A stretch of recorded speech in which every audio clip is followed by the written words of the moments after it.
मैं doctor Rashmi Agrawal, associate professor history, SMB government PG college Nathdwara. हम third year history का first paper outline history of Rajasthan का अध्ययन कर रहे हैं। पूर्व के हमारे वीडियो राजस्थानी चित्रकला शैली पर थे। आज उसी अध्ययन को हम आगे बढ़ा रहे हैं और राजस्थानी चित्रकला शैलियाँ जो विभिन्न थीं उसका आज हम अध्ययन करेंगे अपने वीडियो में। पुराने वीडियो के अध्ययन को हम आगे बढ़ा रहे हैं।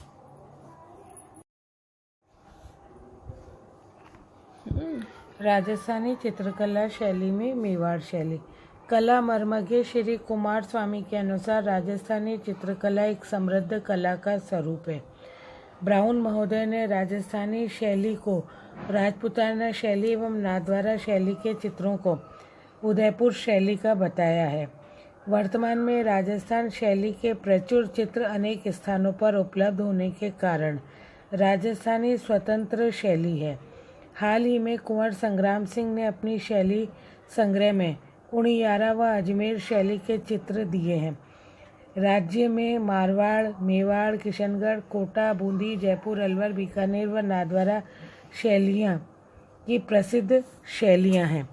राजस्थान के जितने प्रमुख नगर हैं वे सब विभिन्न राजाओं की राजधानियां हैं। राजस्थान की चित्रकला उन विभिन्न नगरों के उपनाम पर विकसित हुई थी। यहाँ उनकी कतिपय प्रमुख शैलियों का मैं अब उल्लेख कर रही हूँ, जिसमें सबसे पहले हम ले रहे हैं मेवाड़ शैली। मेवाड़ राज्य राजस्थानी चित्रकला का सबसे प्राचीन तथा महत्वपूर्ण केंद्र कहा जा सकता है। इस शैली का प्रभाव चित्तौड़, उदयपुर व भीलवाड़ा के निकटवर्ती क्षेत्रों में है। यह गुर्जर एवं जैन शैली से प्रभावित है। वल्लभीपुरा से गोहिल वंशीय राजाओं के साथ ये कलाकार वहाँ से सर्वप्रथम मेवाड़ आए और उन्होंने अजंता को प्रधानता देना शुरू किया। 1260-61 ईस्वी का शावक प्रतिक्रमण सूत्र चूर्णी नामक चित्रित ग्रंथ इस शैली का प्रथम उदाहरण है, जो रावल तेज सिंह के काल में आहाड़ में चित्रित किया गया था। यही शैली 1423 में देलवाड़ा में लिखी गई सपा संहर्यम पुस्तक में दिखाई देती है। इसी शैली की कड़ी 1536 ईस्वी का कल्प, मल्लयुद्ध आदि के चित्र हैं। महाराणा अमर सिंह से लेकर भीम सिंह तक इस शैली का निरंतर विकास होता रहा है। महाराणा अमर सिंह के काल में इस शैली पर मुगल प्रभाव पड़ा था। महाराणा जगत सिंह प्रथम के काल में इस शैली का स्वर्णकाल माना जाता है। इन्हीं के काल में राजमहल में चित्रों की ओवरी कला विद्यालय खुले, जिसे तस्वीरारो कारखानों कहा जाता है।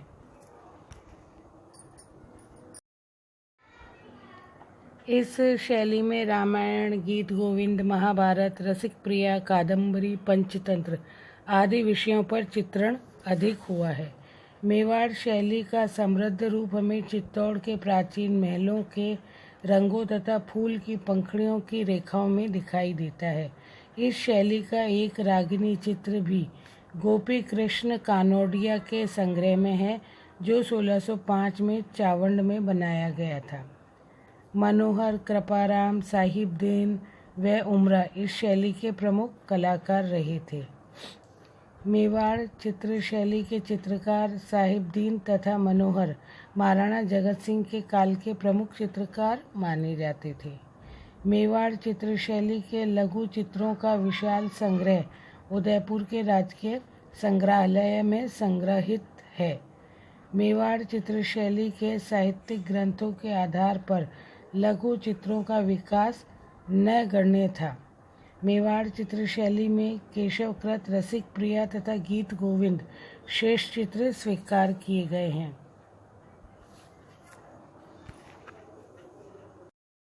महाराजा अमर सिंह के काल में निसारदीन द्वारा चित्रित रागमाला के चित्र, महाराजा कर्ण सिंह के काल में मर्दाना महल एवं जनाना महल के भित्ति चित्र तथा महाराजा अमर सिंह द्वितीय शिव प्रसन्न अमर विलास महल, जिसे वर्तमान में बाड़ी महल के नाम से जाना जाता है, में भी मेवाड़ चित्र शैली के अनुपम चित्र देखे जा सकते हैं।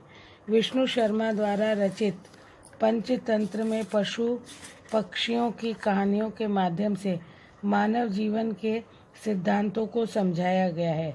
इसी का फारसी अनुवाद कलीला दमना के नाम से किया गया है, जो वास्तव में सुरयानी द्वारा सन 570 के लगभग अनुवादित पंचतंत्र के कर्तक व दमनक नाम का ही वर्तमान उच्चारण है।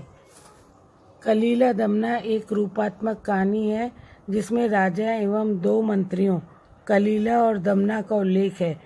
ये ही मेवाड़ चित्र शैली में चित्रित 2 नायक कहलाए गए हैं। चित्रों में लाल, जिसको कि हिंगलू रंग, तथा किनारे पर लाल व काले रंग का मिश्रण अधिक देखने को मिलता है। मेवाड़ शैली में चावंड, उदयपुर, नादवाड़ा, देवगढ़ शैलियाँ और उपशैलियाँ भी सम्मिलित हैं। 1650 ईस्वी का प्रिंस ऑफ वेल्स का गीत गोविंद, साहित्य जयानक, बीकानेर की रसिक प्रिया आदि अनुपम उदाहरण हैं। इस शैली में कदम वृक्ष व हाथी पशु को सर्वाधिक चित्रित किया गया है। महाराणा राजसिंह 1652 से 1680 व महाराणा जयसिंह 1680 से 98 के संरक्षण में मेवाड़ चित्रकला अपने चरम उत्कर्ष को प्राप्त हो गई थी। उनके काल में रागमाला, एकादशी, महात्म्य, कादम्बरी, पृथ्वीराज, वेल, मालती माधव जैसे सुंदर काव्य चित्रित किए गए थे। इन चित्रों में तत्कालीन सामाजिक व धार्मिक अवस्थाएं दर्शाई गई थी, पर उससे श्रृंगारिकता का पुट भी द्रष्टव्य हो रहा था। परंतु इस काल की चित्रकला पर मुगल चित्रकला का प्रभाव उत्तरोत्तर बढ़ता हुआ कहीं न कहीं दृष्टिगोचर हो रहा था।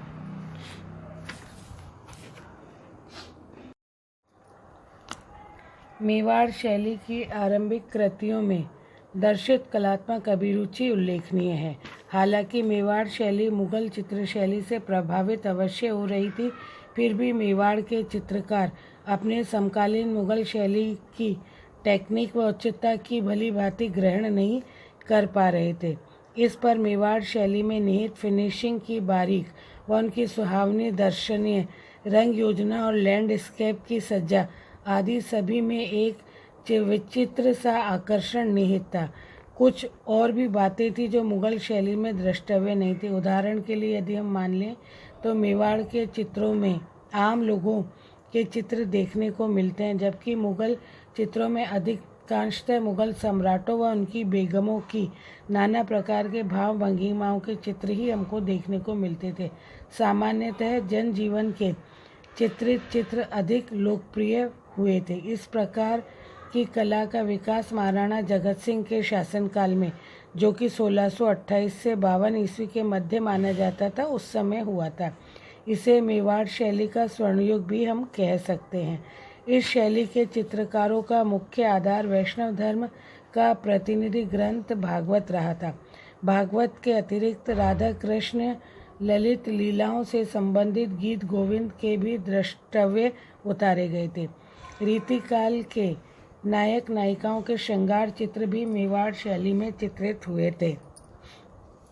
इसीलिए केशव की रसिक प्रिया, रागिनी मारू, कादम्बनी आदि काव्यों के चित्र भी चित्रित किए गए थे, जिसके माध्यम से नायिका भेद को दर्शाया भी गया था।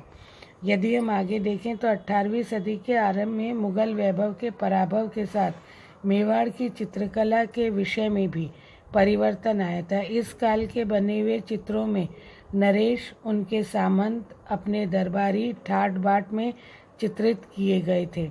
भित्ति चित्रों की प्रधानता बढ़ी थी। 19वीं शताब्दी में अंग्रेजी प्रभाव के कारण मेवाड़ी चित्रकला की विशेषताएं शायद धीरे धीरे समाप्त होने लगी थी।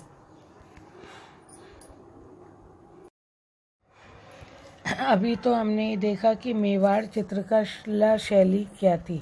अब हम देखेंगे कि मेवाड़ी शैली का क्या विशेषताएं थी। मेवाड़ शैली में रंग, आकार तथा संयोजन की एक अपनी विशेष प्रणाली थी जो कालांतर में पूर्ण रूप से विकसित होती रही थी। इस शैली के चित्रों में लाल, पीले, नीले आदि गहरे रंगों का ही प्रयोग ज़्यादातर किया गया था। इनमें हिंगलू रंग विशिष्ट हैं। रात्रि के दृश्यों को दिखाने के लिए गहरे नीले रंग या धुएं के रंग की पृष्ठभूमि का प्रयोग ज़्यादा किया गया है।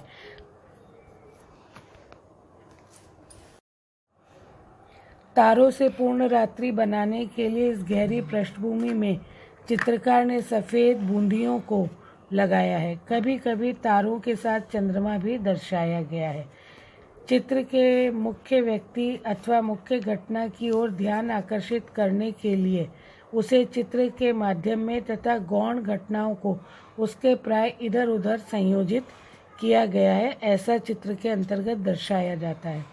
मानव आकृतियों में नुकीली नाक, गोल तथा अंडाकार चेहरे, मत्स्याकृति की आंखें, चिबुक तथा गर्दन के बीच का भाग अधिक पुष्ट बनाया गया है।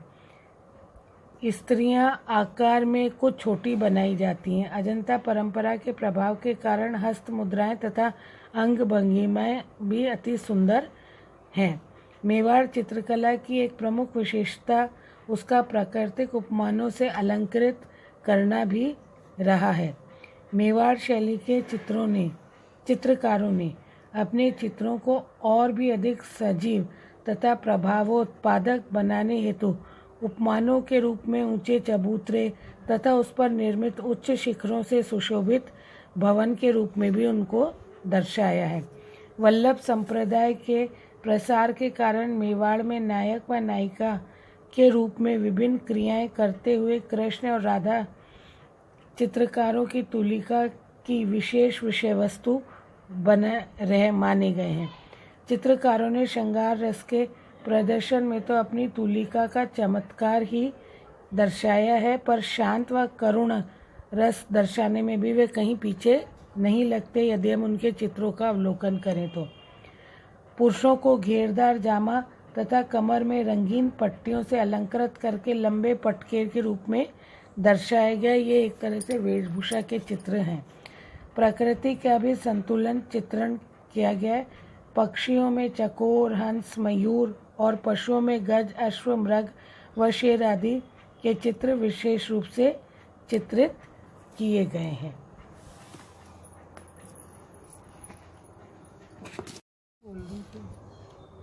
इसी के साथ हमारा ये मेवाड़ चित्र शैली पर ये जो आज हमारा अध्ययन था ये यहाँ समाप्त होता है। इसी में आगे हम जो अन्य शैलियाँ हैं उसको अगले वीडियो में हम निरंतर क्रमबद्ध तरीके से जारी रखेंगे।